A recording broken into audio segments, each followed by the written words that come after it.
नमस्कार दोस्तों, आज का प्रश्न है कि एक सभा की कार्यसूची एवं एजेंडा तथा कार्य विवरण से आपका क्या आशय है। प्रश्न एक बार पुनः, एक सभा की कार्यसूची एवं एजेंडा तथा कार्य विवरण से आपका क्या आशय है। तो चलिए इसके उत्तर को देखते हैं। सबसे पहले हम कार्यसूची के बारे में बात करते हैं। इसमें क्या है, सभा के दौरान जिन बातों को सभा में प्रस्तुत करना होता है उन मदों की एक सूची तैयार कर ली जाती है, जिसे कार्यसूची या एजेंडा कहते हैं। ठीक है, कार्यसूची एक प्रकार का फ्रेमवर्क है, रफली वर्क है, जो इस बात को निश्चित करता है कि इनमें से कोई मद छूट तो नहीं गई है, क्योंकि हम उसकी पहले से ही लिस्ट बनाएंगे, निर्धारित करेंगे कि किन किन चीज़ों की हमको ज़रूरत है ना।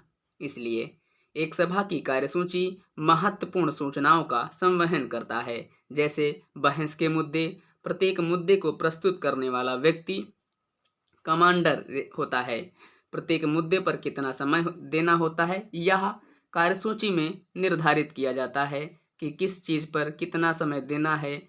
उस चीज़ के बारे में उस पर क्राइटेरिया निर्धारित किया जाता है कार्यसूची में। ठीक है, अब देखते हैं घोषणा पत्र।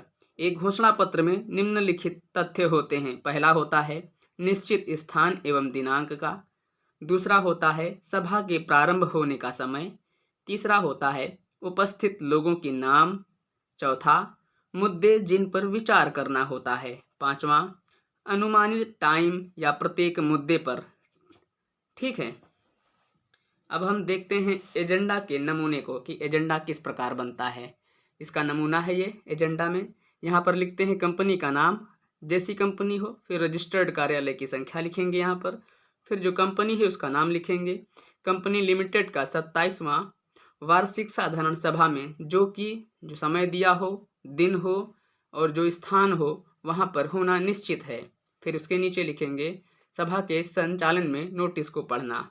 दूसरा होगा 31 दिसंबर से 31 मार्च तक लाभ हानि और आर्थिक चिट्ठा यानी बैलेंस शीट एकत्र करना और रिपोर्ट भी देना। तीसरा वर्तमान वर्ष के लिए अंकेक्षक की नियुक्ति। चौथा प्रॉफिट की घोषणा करना। ये बातें एजेंडा में लिखी जाती हैं और इन पर विचार विमर्श किया जाता है। ठीक है, अब आगे देखते हैं।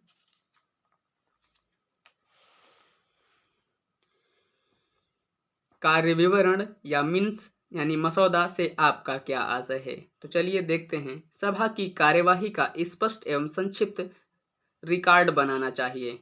सभा की कार्यवाही को लेकर बहुत सावधानी बरतनी चाहिए, क्योंकि कार्यवाही जब एक बार शुरू हो जाती है और उस पर सभापति यानी चेयरमैन के सिग्नेचर हो जाते हैं तो ये मिनट्स यानी कार्यवाही मौलिक साक्ष्य के रूप में माने जाते हैं। ठीक है, मिनट्स किसे कहते हैं? मिनट्स होता है मसौदा। मिनट्स से हमारा आशय सटीक, स्पष्ट एवं आधिकारिक रिकॉर्ड से है, जो सभा के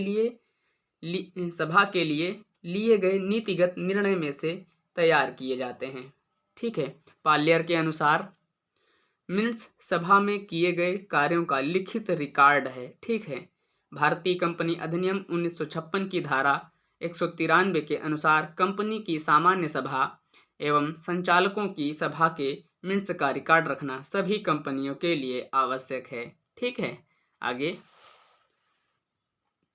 क्योंकि इससे कंपनी की सभा के कामकाज का सत्य एवं सटीक विवरण आवश्यकता पड़ने पर प्रस्तुत किया जा सकता है। ठीक है, साधारण सभा के मसौदे में निम्न बातें होनी चाहिए। पहला, सभा की प्रकृति, तिथि एवं स्थान के बारे में लिखा होना चाहिए। दूसरा, सभापति का नाम होना चाहिए, संचालकों का नाम होना चाहिए जो उसको चला रहे हैं। ठीक है, सभा में उपस्थित लोगों के नाम होने चाहिए तथा उपस्थित लोगों की संख्या कितनी है यह भी लिखा होना चाहिए। ठीक है, तीसरा, पिछली सभा की कार्यवाही को पढ़े जाने का उल्लेख एवं उस पर सभापति का हस्ताक्षर होना चाहिए तथा साथ ही साथ उससे संबंधित लिए गए निर्णय भी उस पर लिखे होने चाहिए। ठीक है, चौथा, अनुपस्थित लोगों की संख्या एवं नाम लिखा होना चाहिए।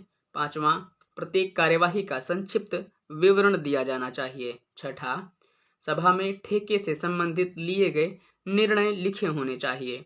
सातवां, सभापति के हस्ताक्षर एवं दिनांक तथा जो प्रमाणित किया गया है उसको सहित उस पर सारी बातें लिखी होनी चाहिए। ठीक है, धन्यवाद।